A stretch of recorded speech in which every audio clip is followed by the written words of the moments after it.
শাহজালালের কার্গো ভিলেজে ভয়াবহ আগুন নিয়ন্ত্রণে নির্বাপনে ফায়ার সার্ভিসের সাথে যোগ দেয় সশস্ত্র বাহিনী। তদন্ত কমিটি গঠন, ফের ফ্লাইট চলাচল শুরু।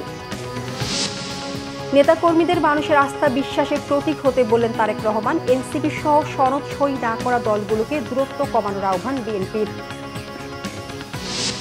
গণ অভ্যুত্থানের চেতনা থেকে ছিটকে পড়েছে সনদে স্বাক্ষরকারীরা, বলেছেন নাহিদ। আইনি ভিত্তি স্পষ্ট হলে সই করবে এনসিপি, জানিয়েছেন আক্তার। দেখছিলেন ক্রাউন সিমেন্ট সংবাদ শিরোনাম, এবার বিস্তারিত। দীর্ঘ 7 ঘণ্টা পর শনিবার রাত 10টার দিকে শাহজালাল আন্তর্জাতিক বিমানবন্দরে কার্গো ভিলেজের আগুন নিয়ন্ত্রণে আনা সম্ভব হয়েছে। রাত 9টা থেকেই চালু করা হয় বিমানবন্দরে যাত্রী সেবা। আগুন নেভাতে ফায়ার সার্ভিসের 37টি ইউনিটের পাশাপাশি যোগ দেন সেনা, নৌ ও বিমান বাহিনীর সদস্যরাও। অগ্নিকাণ্ডের সার্বিক ক্ষয়ক্ষতি নিরূপণে 5 সদস্যের একটি কমিটি গঠন করেছে অর্থ মন্ত্রণালয়। এদিকে অন্তর্বর্তী সরকারের পক্ষ থেকে এক বিবৃতিতে জানানো হয়েছে, এ ঘটনায় নাশকতা বা অগ্নিসংযোগের কোনো বিশ্বাসযোগ্য প্রমাণ পাওয়া গেলে তাৎক্ষণিক ও দৃঢ় পদক্ষেপ নেওয়া হবে। মুবাশির আহমেদের রিপোর্ট। ফায়ার সার্ভিসের 37টি ইউনিটের দীর্ঘ 7 ঘণ্টা লাগাতার চেষ্টার পর রাত 10টার দিকে হজরত শাহজালাল আন্তর্জাতিক বিমানবন্দরের কার্গো ভিলেজে লাগা আগুন সম্পূর্ণ নিয়ন্ত্রণে আসে। ফায়ার সার্ভিসের 37টি ইউনিটের পাশাপাশি আগুন নিয়ন্ত্রণে যোগ দেন সেনা, নৌ ও বিমান বাহিনীর সদস্যরাও। 4 ঘণ্টা বন্ধ থাকার পর রাত 9:30টায় পুনরায় চালু করা হয় বিমানবন্দরের যাত্রী সেবা। আমরা আগুন সম্পূর্ণ নিভানো না পর্যন্ত, নির্বাপন না হওয়া পর্যন্ত এখানে থাকব। নির্বাপনের পর আমরা কর্তৃপক্ষকে দায়িত্ব হ্যান্ডওভার করে আমরা চলে যাব। এর আগে বিমানবন্দরে আগুনের ঘটনায় জরুরি ভিত্তিতে ঢাকামুখী একাধিক ফ্লাইট চট্টগ্রাম ও সিলেটে অবতরণ করতে বাধ্য হয়। ঘটনাস্থল পরিদর্শনে আসেন বেসামরিক বিমান পরিবহন ও পর্যটন উপদেষ্টা শেখ বশির। জানান, একটি অংশে আগুন লাগলেও ঝুঁকিমুক্ত রয়েছে বিমানবন্দর। যত দ্রুত পারি আজকে রাতের মধ্যে ফ্লাইট ওপেন করা। ঘন ধোঁয়ায় দীর্ঘক্ষণ কাজ করায় আগুন নিয়ন্ত্রণের কাজে নিয়োজিত সদস্যদের অনেকেই অসুস্থ হয়ে পড়েন। চিকিৎসার জন্য সরিয়ে নেওয়া হয় তাদের। তবে আগুন লাগার সুনির্দিষ্ট কারণ এখনো জানা যায়নি। বদ্ধ জায়গায় বা বিভিন্ন স্টোরে বিভিন্ন মালামালগুলি রক্ষিত আছে এবং আমরা সেইগুলিতেই আগুন নিভানোর কাজ করেছি। বিমানবন্দরে আমদানি করা পণ্য মজুদের স্থান কার্গো ভিলেজের একটি অংশে আগুন লাগার এই ঘটনায় ক্ষয়ক্ষতির পরিমাণ এখনো জানা যায়নি। তো অনেক জিনিসপত্র আমরা দেখেছি বের করতে, এখন কি পরিমাণ কতটুকু এটা আসলে এই মুহূর্তে বলা সম্ভব না। মুবাশির আহমেদ, বাংলা ভিশন, ঢাকা। বিএনপির ভারপ্রাপ্ত চেয়ারম্যান তারেক রহমান বলেছেন, রাজনীতিকে এমনভাবেই গড়ে তুলতে চান যেন তার মাধ্যমে প্রত্যেকটি সাধারণ মানুষের প্রতি সাহায্যের হাত বাড়িয়ে দিতে পারেন। জনগণের আস্থা ও বিশ্বাসের প্রতীক হয়ে দাঁড়াতে বিএনপি নেতাকর্মীদের প্রতি আহ্বান জানান তিনি। প্রত্যেকে জনগণের সেবক হিসেবে শপথ নেওয়ার পরামর্শ দিয়ে তারেক রহমান বলেন, এটি বিএনপির আগামীর রাজনীতির পরিকল্পনা এবং লক্ষ্য ও উদ্দেশ্য। আহমেদ সরওয়ারের রিপোর্ট। জিয়াউর রহমান ফাউন্ডেশনের প্রতিষ্ঠাবার্ষিকী উপলক্ষে দিনব্যাপী স্বাস্থ্যসেবার আয়োজন করা হয় বগুড়ার গাবতলীতে, যেটি শহীদ রাষ্ট্রপতি জিয়াউর রহমানের জন্মস্থান। এতে লন্ডন থেকে সস্ত্রীক ভার্চুয়ালি যোগ দেন বিএনপির ভারপ্রাপ্ত চেয়ারম্যান তারেক রহমান। এ সময় তারেক রহমান বলেন, বিএনপির রাজনীতি জনগণের জন্য, সেজন্যই জিয়াউর রহমান ফাউন্ডেশনের এই উদ্যোগ। মানুষ মানুষের জন্য এই বিষয়টি বিবেচনা রেখে জিয়াউর রহমান ফাউন্ডেশনের কাজ শুরু হয় জানিয়ে তারেক রহমান বিএনপি নেতাকর্মীদের প্রতি বেশ কিছু পরামর্শ দেন। আমরা রাজনীতিটিকে আজ এমনভাবে গড়ে তুলি যাতে আমাদের রাজনীতির মাধ্যমে আমরা আমাদের এলাকার প্রত্যেকটি যেই এলাকায় আছে প্রত্যেকটি সাধারণ মানুষের কাছে সাহায্যের হাত বাড়িয়ে দিতে পারি, সাধারণ মানুষের পাশে, যাতে করে আমরা তাদের বিপদে আপদে তাদের পাশে এসে দাঁড়াতে পারি। অর্থাৎ আমরা সাধারণ মানুষের পাশে তাদের আস্থার প্রতীক, তাদের বিশ্বাসের প্রতীক হিসেবে যাতে আমরা দাঁড়াতে পারি, সেইভাবে আসুন আমরা নিজেদেরকে গড়ে তুলি। বিএনপির প্রত্যেকটা কর্মী, বিএনপির প্রত্যেকটা নেতাকে আজকে আমরা আমাদের মধ্যে রূপান্তর ঘটাই এবং আমরা আমাদের প্রত্যেককে আজকে জনগণের সেবক হিসাবে আমরা গড়ে তুলতে বদ্ধপরিকর হই। আমরা নিজেদেরকে জনগণের সেবক হিসাবে নিজেদেরকে গড়ে তোলার জন্য শপথ গ্রহণ করি। তারেক রহমান জানান, বিএনপি দেশের মানুষকে ভালো রাখতে চায়, তাদের জন্য কাজ করতে চায়। আমরা আগামী দিনের পরিকল্পনা গ্রহণ করছি যে সরকার ইনশাল্লাহ মানুষের সমর্থনে, আল্লাহর রহমতে সরকার গঠন করতে পারলে আমরা দেশের নারীদের আমরা যেরকম বলেছি এর মধ্যে আমরা ফ্যামিলি কার্ড দিব, কারণ আমরা চাই দেশের মা বোনদেরকে, এবং এই ফ্যামিলি কার্ডের মালিক হবে একটি কার্ড দিব আমরা সকল দেশ সরকারের পক্ষ থেকে, প্রত্যেক পরিবারের মা যে থাকবে তার হাতে আমরা দেব, যাতে ধীরে ধীরে সেই মা স্বাবলম্বী হয়ে উঠতে পারে। আমরা যেরকম কৃষকদের ক্ষেত্রে বলেছি আমরা ফার্মার্স কার্ড দেব, ঠিক এই একইভাবে আপনাদের সামনে আমি যে চিকিৎসার যে বিষয়টি সেটি সংক্ষেপে আমি দুইটি পরিকল্পনার কথা আপনাদের সামনে তুলে ধরলাম। তারেক রহমানের স্ত্রী ডাক্তার জোবাইদা রহমান মেডিকেল ক্যাম্পে সংশ্লিষ্টদের ধন্যবাদ জানান। মানব সভ্যতার এক ক্রান্তি লগ্নে আমরা আজ পৌঁছে গেছি, কিন্তু আর্তমানবতার সেবায় আমরা সকলে নিজ নিজ ক্ষেত্রে প্রচুর অবদান রাখতে পারি। এই সংকল্প নিয়ে গত ২৬টি বছর ধরে এগিয়ে চলেছে এই ফাউন্ডেশন। এই ফাউন্ডেশনের প্রতিটি সদস্যের মানবতা, আত্মত্যাগ অকল্পনীয়। এদিকে প্রতিষ্ঠাবার্ষিকী উপলক্ষে সকাল থেকেই বগুড়ার গাবতলীতে শহীদ রাষ্ট্রপতি জিয়াউর রহমানের জন্মস্থান বাগবাড়িতে বিশেষ ফ্রি মেডিকেল ক্যাম্পের আয়োজন করা হয়।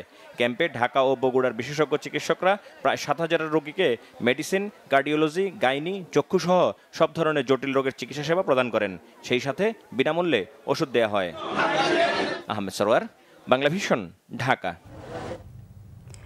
ছোটখাটো মতভেদ ভুলে জুলাই সনদে স্বাক্ষরের মতো আগামী নির্বাচন আয়োজনেও সব রাজনৈতিক দলকে সহযোগিতার আহ্বান জানিয়েছেন বিএনপি মহাসচিব মির্জা ফখরুল ইসলাম আলমগীর। আর দলের স্থায়ী কমিটির সদস্য সালাউদ্দিন আহমেদ বলেছেন, জুলাই সনদে কয়েকটি দলের সই না করলেও প্রভাব পড়বে না জাতীয় নির্বাচনে। শনিবার আলাদা অনুষ্ঠানে তারা এসব কথা বলেন। শুভ মাহফুজের রিপোর্ট। শনিবার দুপুরে রাজধানীর পানি ভবনের সাধারণ সভা ও সম্মেলন করে বাংলাদেশ পানি উন্নয়ন বোর্ড জাতীয়তাবাদী শ্রমিক কর্মচারী ইউনিয়ন। সম্মেলনের প্রধান অতিথি ছিলেন বিএনপির মহাসচিব মির্জা ফখরুল ইসলাম আলমগীর। এ সময় তিনি বলেন, আগামী জাতীয় নির্বাচনের মাধ্যমে নির্ধারণ হবে দেশ উদারপন্থী গণতন্ত্রের দিকে যাবে নাকি অন্য দিকে যাবে। জুলাই সনদে স্বাক্ষরের মতো জাতীয় নির্বাচন আয়োজনেও সব রাজনৈতিক দলকে এক হওয়ার আহ্বান জানান তিনি। রাজনৈতিক দলগুলোকে আহ্বান জানাবো যে আসুন আমরা সবাই যেভাবে ছোটখাটো আমাদের ভিন্নতা, দূরত্ব আছে সেগুলো দূর করে যেভাবে আমরা আপনার সনদ স্বাক্ষর করতে পেরেছি, আসুন আগামী নির্বাচন আমরা সেইভাবে আমাদের দূরত্বকে দূর করে আমরা আমাদের নির্বাচনটাকে একটা সত্যিকার অর্থেই একটা অর্থপূর্ণ নির্বাচনের প্রতি করি, অর্থাৎ একটা অবাধ সুষ্ঠু নিরপেক্ষ নির্বাচন হোক, সকলের কাছে গ্রহণযোগ্য নির্বাচন হোক, সেই নির্বাচনের মধ্যে দিয়ে যারা নির্বাচিত হবেন তারা আমাদের পার্লামেন্টটাকে সত্যিকার অর্থে প্রাণমুক্ত করে গড়ে তুলবেন। এদিকে জিয়া ফাউন্ডেশনের প্রতিষ্ঠাবার্ষিকী উপলক্ষে নেতাকর্মীদের নিয়ে শহীদ জিয়ার সমাধিতে শ্রদ্ধা নিবেদন করেন দলের স্থায়ী কমিটির সদস্য সালাউদ্দিন আহমেদ। এ সময় এনসিপি সহ কয়েকটি দলের জুলাই সনদে স্বাক্ষর না করার বিষয়ে কথা বলেন তিনি। আগামী নির্বাচনের জন্য এটা বড় কোনো প্রভাব ফেলবে না। আমরা মনে করি সহনশীলতা সবার মধ্যে আসবে। হয়তো তাদের কিছু দাবি দেওয়া আছে, সেটা সরকারের সাথে আলাপ আলোচনা করবে, এক পর্যায়ে তারাও জুলাই সনদে স্বাক্ষর করবে বলে আমরা বিশ্বাস করি। আর গণতন্ত্রের মধ্যে তো সবাই একমত হবে এমন তো নয়, সেটা উন্মুক্ত আছে, ভিন্ন মত থাকতেই পারে। জুলাই সনদ স্বাক্ষর অনুষ্ঠানকে কেন্দ্র করে জুলাই যোদ্ধাদের ব্যানারে সন্ত্রাসীরা সুযোগ বুঝে ঝামেলা করেছে বলেও অভিযোগ করেন সালাউদ্দিন আহমেদ। শুভ মাহফুজ, বাংলাভিশন, ঢাকা। বাংলাদেশের অর্থনীতিকে গণতন্ত্রায়নের বিকল্প নেই বলে মনে করেন বিএনপির স্থায়ী কমিটির সদস্য আবির খসরু মাহমুদ চৌধুরী। তিনি বলেন, বিনিয়োগ ও অর্থনৈতিক কাঠামোতে নানামুখী নিয়ন্ত্রণ থাকলে অনিয়ম ও দুর্নীতি বাড়ে। রাজধানীতে শনিবার এক সেমিনারে একথা বলেন তিনি। সেমিনারে বক্তারা বলেন, দেশে কর্মসংস্থান মহা ঘাটতি ও বিনিয়োগ খরা চলছে। বলেন, ইশতেহারে যে প্রতিশ্রুতি দেয়া হয় তা বাস্তবায়নে কর্মপরিকল্পনা, অর্থ সক্ষমতা আছে কিনা সেটি নিশ্চিত করতে হবে রাজনৈতিক দলগুলোকে। রিপোর্ট রিশান নাসরুল্লাহর। বাংলাদেশের নীতি, পরিকল্পনা ও অর্থনৈতিক উন্নয়ন বিষয়ক সেমিনারের আয়োজন করে foundation for strategic and development studies FSDS। আমাদের কিন্তু ইনভেস্টমেন্টের যে সেমিনারে অর্থনীতি বিশেষজ্ঞরা বলেন, শিক্ষা খাতে বেহাল অবস্থা ও দক্ষ মানবসম্পদ তৈরি না হওয়া নেতিবাচক প্রভাব তৈরি করছে। বলেন, রাজনৈতিক সার্বভৌমত্ব রক্ষা করতে হলে অর্থনৈতিক সার্বভৌমত্ব রক্ষায় নজর দিতে হবে। আমাদের শিক্ষা খাত সম্পূর্ণ একটা বেহাল অবস্থায় আছে। জীবিকা এবং কর্মসংস্থান হচ্ছে সবচেয়ে বড় চাহিদা। এবং এই মুহূর্তে বাংলাদেশে কিন্তু একটা, আমি বলবো, একটা এমপ্লয়মেন্ট ইমার্জেন্সি চলছে।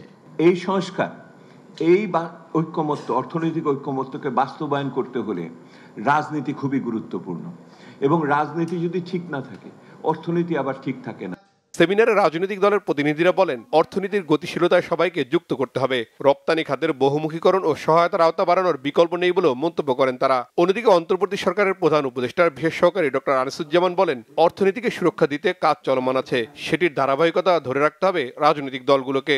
আমাদের স্লোগান বাংলাদেশের অর্থনীতিকে গণতন্ত্রায়ন করা। আপনি মুখে বললে তো হবে না, স্কিল ডেভেলপমেন্টও পয়সা দিতে হবে, সব জায়গায় পয়সা দিতে হবে। এই বিনিয়োগটা আমরা করার জন্য প্রত্যয় আমরা দিয়েছি আপ টু 5% অন হেলথে, আপ টু 5% অফ স্বাস্থ্য সেবা, শিক্ষা খাতে। একটা হচ্ছে 1 কোটি এমপ্লয়মেন্টের কথা আমরা বলেছি 18 মাসে। নতজানু পররাষ্ট্রনীতি, নতজানু এই সমস্ত নীতি আমাদেরকে অর্থনৈতিকভাবে উন্নত হলেও আমরা আসলে সাস্টেন করতে পারবো না। এই জন্য এই সাহসী পরিকল্পনা নিতে হবে। আমাদের সবচেয়ে বড় বাধা আমি মনে করি মিশনের মধ্যে একটা যে আমাদের tax system is completely crooked tax system, এর কোনো সিস্টেমই নেই। এইটাকে আমরা অন্তর্বর্তীকালীন সরকার আমরা অ্যাটেম্প নিচ্ছি এটাকে রেশনালাইজ করার জন্য। অর্থনীতির কাঠামোতে স্বচ্ছতা নিশ্চিতে অটোমেশনের উপর গুরুত্ব দেওয়ার পরামর্শ দেন বিশ্লেষকরা। স্কিল প্রবলেম সলভ করবে। আমরা রিশান নাসরুল্লাহ, বাংলা ভিশন, ঢাকা। জাতীয় নাগরিক পার্টির আহ্বায়ক নাহিদ ইসলাম বলেছেন, এনসিপি নয়, জুলাই সনদের স্বাক্ষরকারী দলগুলোই গণ অভ্যুত্থান ও জনগণ থেকে ছিটকে পড়েছে। জাতীয় ঐকমত্য কমিশনের সাথে আলোচনা চলবে জানিয়ে তিনি বলেন, জুলাই সনদ বাস্তবায়ন ও এর আইনি ভিত্তির বিষয়টি স্পষ্ট হলেই তাতে স্বাক্ষর করবে এনসিপি। সনদ স্বাক্ষর অনুষ্ঠানে আহত জুলাই যোদ্ধাদের ফ্যাসিবাদের দোসর বলায় বিএনপির স্থায়ী কমিটির সদস্য সালাউদ্দিন আহমেদের বক্তব্য প্রত্যাহারের আহ্বান জানান নাহিদ। নাবিল জাহাঙ্গীরের রিপোর্ট। দীর্ঘদিন ধরে জুলাই সনদের দাবি জানিয়ে আসলেও শুক্রবার সনদ স্বাক্ষর অনুষ্ঠানে অংশ নেয়নি এনসিপি। শনিবার এ বিষয়ে তাদের অবস্থান জানাতে কেন্দ্রীয় কার্যালয়ে সাংবাদিকদের সাথে কথা বলেন দলটির নেতারা। লিখিত বক্তব্যে দলটির সদস্য সচিব আক্তার হোসেন জানান, জুলাই সনদ বাস্তবায়ন ও এর আইনি ভিত্তির বিষয়টি স্পষ্ট হলে তাতে স্বাক্ষর করবে এনসিপি। গতকাল জুলাই সনদ স্বাক্ষর অনুষ্ঠান আয়োজন করেছে অন্তর্বর্তীকালীন সরকার। জুলাই সনদের কোনো আইনি ভিত্তি প্রদান না করা, জুলাই সনদ বাস্তবায়ন আদেশের খসড়া প্রকাশ না করা এবং সনদ বাস্তবায়ন পদ্ধতির পূর্ণাঙ্গ রূপরেখা জাতির সাথে উন্মোচন না করায় স্রেফ আনুষ্ঠানিকতার জন্য গতকাল জুলাই সনদের স্বাক্ষর থেকে বিরত থেকেছে জাতীয় নাগরিক পার্টি। আহ্বায়ক নাহিদ ইসলাম বলেন, জুলাই সনদ স্বাক্ষর অনুষ্ঠানে অংশ না নিয়ে জাতীয় রাজনীতি থেকে পিছিয়ে পড়েনি এনসিপি, বরং যারা অংশ নিয়েছে তারাই গণ অভ্যুত্থান থেকে দূরে সরে এসেছে। অন্য যেই দলগুলা স্বাক্ষর করেনি তাদের ভিন্ন দাবি রয়েছে, তাদের সাথে আমাদের কোনো ধরনের সম্পর্ক সংশ্লিষ্ট বা দাবিরও কোনো মিল নেই। জাতীয় রাজনীতি থেকে ছিটকে যাওয়ার যে বিষয়টা আমরা বরং দেখি, যারা গতকালকের অনুষ্ঠানে গিয়েছিল, গতকালকে যেই প্রক্রিয়ায় স্বাক্ষর নিয়েছে, গণ অভ্যুত্থান থেকে এবং জনগণ থেকে তারা ছিটকে গিয়েছে। 90-এর গণ অভ্যুত্থানের পরে এই গণ অভ্যুত্থানের সাথে যেভাবে প্রতারণা করা হয়েছিল, গণ অভ্যুত্থানকে, জনগণের আকাঙ্ক্ষাকে যেভাবে জাতীয় নেতারা এবং সেই সময় রাজনৈতিক দলগুলো পকেটবন্দি করেছিল, আমরা এবার সেটা হতে দিব না। এ সময় জুলাই আহত যোদ্ধাদের ফেসিবাদের দোসর বলায় বিএনপির স্থায়ী কমিটির সদস্য সালাউদ্দিন আহমেদের সমালোচনা করেন নাহিদ ইসলাম। হয়তো তিনি ভুলবশত, হয়তো তার কাছে তথ্য না থাকার কারণে তিনি এরকমটা বলেছেন। যেহেতু তিনি দীর্ঘদিন দেশে ছিলেন না, যেহেতু তিনি জুলাই অভ্যুত্থানের সময় দেশে ছিলেন না, রাজপথে ছিলেন না, সেহেতু হয়তো তিনি জানেন না যে কে রাজপথে ছিল, কারা লড়াই করেছিল, কারা বুলেটের সামনে দাঁড়িয়েছিল। আতিকুল গাজী, যার হাত কাটা গিয়েছে, তাকে যখন ফ্যাসিস্ট আওয়ামী লীগের দোসর বলা হয়, সেটা আমাদের জন্য খুবই কষ্টের, খুবই বেদনাদায়ক। ফলে আমাদের আহ্বান থাকবে তিনি তার এই বক্তব্য অবিলম্বে প্রত্যাহার করবেন। এছাড়া এনসিপিকে শাপলা প্রতীক দেয়া নিয়ে নির্বাচন কমিশনের অবস্থানেরও সমালোচনা করেন এনসিপির নেতারা। একটি সাংবিধানিক প্রতিষ্ঠান, তারা যদি আইন অনুযায়ী পরিচালিত না হয়, তারা যদি গায়ের জোরে বা অন্য কারো প্রেসক্রিপশনে। নাবিল জাহাঙ্গীর, বাংলা ভিশন, ঢাকা। সরকার ও জামায়াতের ছায়া থেকে বের হতে এনসিপি জুলাই সনদ সই করেনি বলে মনে করেন বিশ্লেষকরা। দলটি শেষ পর্যন্ত সনদে সই করবে বলেও মনে করেন তারা। বলেন, রাজনৈতিক ইচ্ছা ছাড়া জুলাই সনদ বাস্তবায়ন হবে না। ৭১-এর স্বাধীনতার ইশতেহারের মতো জুলাই সনদকে আইনি ভিত্তি দিতে পরবর্তী সংসদ অনুমোদন দেবে বলে আশা করেন তারা। রিপোর্ট ইমরুল কায়েসের। জুলাই গণ অভ্যুত্থানের চেতনাকে ধারণ করে নতুন বাংলাদেশ গড়তে শুক্রবার সই হয়েছে জুলাই সনদ। বিএনপি, জামায়াত সহ 25টি রাজনৈতিক দল এতে সই করেছে। তবে সই করেনি এনসিপি সহ 4টি বাম দল। জাতীয় নেতৃবৃন্দের স্বাক্ষর সম্পন্ন 24-এর ছাত্র জনতার অভ্যুত্থানের চেতনাকে ধারণ করে রাজনৈতিক দলগুলো বিভিন্ন ক্ষেত্রে সংস্কারে একমত হয়েছে। সেগুলো বাস্তবায়নে রাজনৈতিক দলগুলোর সই করা জুলাই সনদ আগামীর গতিপথ নির্ধারণ করবে বলে মনে করেন বিশ্লেষকরা। সনদে এনসিপির সই না করাকে কিছুটা রাজনৈতিক কৌশল হিসেবে দেখছেন তারা। মনে হয় একটা দিক লাভ হয়েছে এনসিপির, যে এনসিপির বিরুদ্ধে যে একটা ট্যাগিং ছিল যে এই সরকারের একটা শ্যাডো, মানে তাদেরই সরকার, কিংবা জামাত ইসলামের সঙ্গে তাকে যে ট্যাগ করে দেওয়ার যে একটা মানে একটা সন্দেহের সৃষ্টি কিংবা অভিযোগের অবস্থা তৈরি হয়েছিল, সেই দিক থেকে মনে হয় এনসিপি যদি এটা কাটিয়ে উঠে তার স্বকীয়তা অর্জন করতে পারে, এই দিকটাই কেবলমাত্র আমার কাছে গ্রহণযোগ্য ব্যাখ্যা বলে মনে হয়। সময় আছে তো এখনও, হয়তো সিগনেচার করবে না যে তা না, বাট এইটা তারা এখন রাজনৈতিক কাজে তারা ব্যবহার করতে পারে। জুলাই অভ্যুত্থানে একটি মানে বড় একটি ভূমিকা পালন করেছে এখন যারা এনসিপি নেতৃত্ব দিচ্ছে।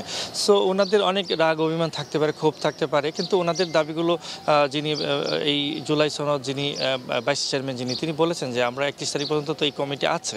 সো এটি বাস্তবায়নের জন্য যাদের আরও নতুন করে ইনক্লুড করা দরকার তারাও কিন্তু ইনক্লুড করতে পারবে।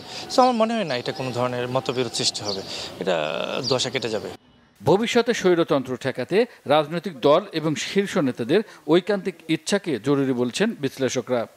স্বৈরতন্ত্রের কথা কি কখনো কনস্টিটিউশনে থাকে? তাহলে এই বিষয়টা তো কনস্টিটিউশনে ধারণ করা হবে ভবিষ্যতে। রাজনৈতিক সদিচ্ছা না থাকে, জনগণের প্রতি যদি দায়বদ্ধতা তৈরি না হয়, তাহলে কেবলমাত্র এই সমস্ত চুক্তি দিয়ে, সাংবিধানিক খুব কঠোরতা দিয়ে আপনি এক ধরনের গণতন্ত্রহীনতা রোধ করবেন, এগুলো রোমান্টিক এক্সপেকটেশন। যারা মানে ভবিষ্যতে ক্ষমতায় আসার সম্ভাবনা আছে তারাই তো এটা স্বাক্ষর করেছে। সো তারা তো কমিটমেন্ট আছে, মানুষের কাছে একটা কমিটমেন্ট দেওয়া আছে, সেই কমিটমেন্ট ভঙ্গ করার দুঃসাহস কেউ দেখাবে বলে আমি মনে করি না। জনগণের আশা আকাঙ্ক্ষা অনুযায়ী জুলাই সনদের পরিপূর্ণ বাস্তবায়ন করে ভবিষ্যতের বাংলাদেশকে এগিয়ে নিতে রাজনৈতিক দলগুলোর প্রতি তাগিদ বিশ্লেষকদের। ইমরুল কায়েস, বাংলা ভিশন, ঢাকা।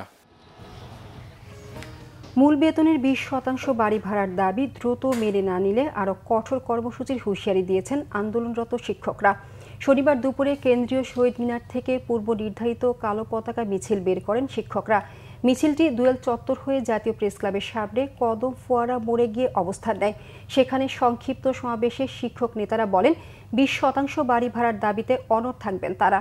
এর আগে বৃহস্পতিবার আলোচনার পর অন্তর্বর্তী সরকার শিক্ষক কর্মচারীদের বাড়ি ভাড়া মূল বেতনের 5% ন্যূনতম 2000 টাকা দেওয়ার প্রস্তাব দিলে তারা সেটা প্রত্যাখ্যান করে আন্দোলন চালিয়ে যাওয়ার ঘোষণা দেন। শিক্ষকরা বলেছেন এখন 10% দিতে হবে, সামনের বছর 10% দিতে হবে। উপদেষ্টা মণ্ডলীর কোনো একজন সদস্য আমাদের খোঁজ খবর নিতে আসেনি যে এখন আমাদেরকে 10% দেন, পরবর্তী বাজেটে আমাদেরকে 10% দেন, আপনারা প্রজ্ঞাপন জারি করেন। কিন্তু আপনারা কিছু দালালদেরকে নিয়ে মনে করছেন শিক্ষকদের দাবি ব্যর্থ করে দিবেন, তা কখনো হবে না। তারা কিছু মিস ইনফরমেশন দিয়া জনগণের সাধারণ শিক্ষককে বিভ্রান্ত করার চেষ্টা করতেছে। বিএনপি জনগণের বিপক্ষের দল না, বিএনপি হচ্ছে জনগণের দল, বিএনপি শিক্ষকের দল। এই সেলিম বই একজন আর শিক্ষকের জন্য অনেক অবদান ছিল, হয়তো আজকে সে রিটায়ার্ড। 1% কম দেওয়ার পাইতারা করলে যেই পরিস্থিতি তৈরি হবে, এর দায়িত্ব সরকারকে, শিক্ষা মন্ত্রণালয়কে, অপদার্থ ব্যর্থ শিক্ষা উপদেষ্টা সিআরএফকে নিতে হবে। ইউক্রেনকে টমাহক মিসাইল দিতে চাচ্ছেন না মার্কিন প্রেসিডেন্ট ডোনাল্ড ট্রাম্প, বরং যুদ্ধ বন্ধে রাশিয়ার সঙ্গে ইউক্রেনকে চুক্তি করতে বললেন তিনি। শুক্রবার হোয়াইট হাউসে ইউক্রেনের প্রেসিডেন্ট ভলোদিমির জেলেনস্কির সাথে বৈঠকে এই আহ্বান জানান ডোনাল্ড ট্রাম্প। গাজা যুদ্ধের পর ফের রাশিয়া ইউক্রেন যুদ্ধ বন্ধে মনোযোগী হয়েছেন মার্কিন প্রেসিডেন্ট ডোনাল্ড ট্রাম্প। এরই প্রেক্ষিতে শুক্রবার যুদ্ধ বন্ধের প্রয়োজনীয় পদক্ষেপ নিয়ে আলোচনা করেন দুই নেতা। বৈঠকে যুক্তরাষ্ট্রের কাছে দূরপাল্লার টমাহক মিসাইল চান ইউক্রেনের প্রেসিডেন্ট। এর বিনিময়ে ইউক্রেনে মার্কিন ড্রোন উৎপাদনের প্রস্তাব দেন জেলেনস্কি। এই ধরনের অস্ত্র ইউক্রেনে সরবরাহ করলে রাশিয়া সেটিকে উস্কানি হিসেবে দেখতে পারে বলে জানান মার্কিন প্রেসিডেন্ট। এর ফলে যুদ্ধের ভয়াবহতা আরও বাড়ার শঙ্কাও করেন তিনি। যুদ্ধের শেষ দেখতে চান ডোনাল্ড ট্রাম্প। বৈঠক শেষে তাই নিজের সামাজিক যোগাযোগ মাধ্যমে বিষয়টি স্পষ্ট করেন তিনি। রাশিয়ার প্রেসিডেন্ট ভ্লাদিমির পুতিনের সাথে ফোন আলাপেও যুদ্ধ বন্ধ করে চুক্তির বিষয়ে জোর দিয়েছেন মার্কিন প্রেসিডেন্ট। বৃহস্পতিবার 2 ঘণ্টা ব্যাপী ওই ফোন আলাপ শেষে হাঙ্গেরিতে বৈঠক আয়োজনেও আগ্রহ দেখান দুই শীর্ষ নেতা। সংবাদ শেষ করব ক্রাউন সিমেন্ট শিরোনামগুলো আরেকবার জানিয়ে। শাহজালালের কার্গো ভিলেজে ভয়াবহ আগুন নিয়ন্ত্রণে নির্বাপনে ফায়ার সার্ভিসের সাথে যোগ দেয় সশস্ত্র বাহিনী। তদন্ত কমিটি গঠন, ফের ফ্লাইট চলাচল শুরু। নেতাকর্মীদের মানুষের আস্থা বিশ্বাসের প্রতীক হতে বললেন তারেক রহমান। এনসিপি সহ সনদ সই না করা দলগুলোকে দূরত্ব কমানোর আহ্বান বিএনপির। গণ অভ্যুত্থানের চেতনা থেকে ছিটকে পড়েছে সনদের স্বাক্ষরকারীরা, বলেছেন নাহিদ। আইনি ভিত্তি স্পষ্ট হলে সই করবে এনসিপি, জানিয়েছেন আক্তার। এই ছিল এখনকার মতো। পরের সংবাদ সকাল 10টায়। এর আগে 9টায় রয়েছে নিউজ টপ 10 দেখার আমন্ত্রণ রইল। এছাড়া বাংলা ভিশন সংবাদ ও সংবাদ সংশ্লিষ্ট অনুষ্ঠান দেখতে ভিজিট করুন www.bbnews24.com ও facebook.com/banglavishnnews-এ এবং সাবস্ক্রাইব করুন youtube.com/banglavishnnews। ধন্যবাদ সবাইকে।